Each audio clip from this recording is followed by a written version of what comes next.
Future లో ఏం జరుగుతుందని తెలుసుకోవాలని ప్రతి ఒక్కరికి ఆశ ఉంటుంది. తమ చుట్టూనే కాకుండా ప్రపంచం చుట్టూలో కూడా ఎక్కడ ఎలాంటి పరిణామాలు చోటు చేసుకుంటున్నాయి, ప్రకృతి వైపరీత్యాలు సంభవిస్తాయా, ఎలాంటి ప్రమాదాలు ముంచుకొస్తాయి, సునామీలు వస్తాయా లేదంటే భూకంపాలు సంభవిస్తాయా, కొత్త వైరస్ తో జనాలకు వచ్చే ఇబ్బందులేంటి అన్న అంశాలను తెలుసుకోవడానికి ప్రతి ఒక్కరూ ఇంట్రెస్ట్ చూపిస్తారు.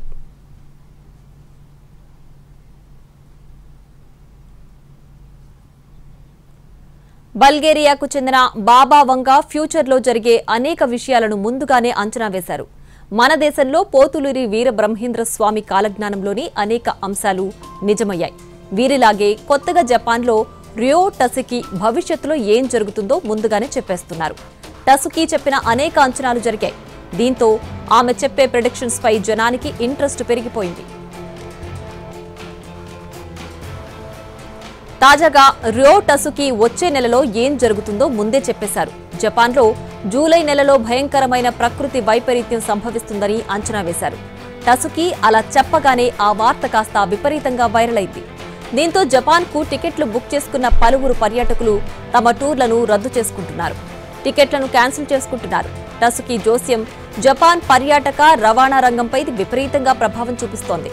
కొన్ని రోజులు టికెట్ల రద్దు విపరీతంగా పెరిగిపోయింది. ట్రావెల్ ఏజెన్సీల పరిస్థితి దారుణంగా తయారైంది.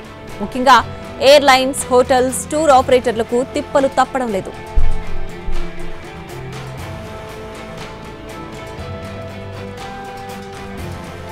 మంగా ఆర్టిస్ట్ అయిన రియో టసుకి 1995లో కోబే భూకంపంతో పాటు 2011 సునామీని ముందుగానే అంచనా వేశారు.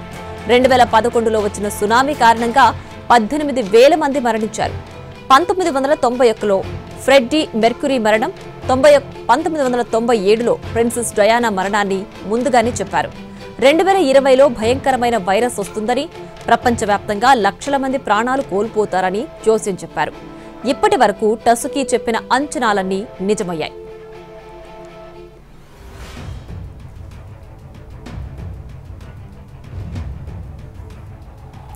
వచ్చే నెలలో జపాన్లో భయంకరమైన ప్రకృతి వైపరీత్యాలు వస్తాయని చెప్పడంతో ఆ దేశ ప్రజల్లో టెన్షన్ మొదలైంది.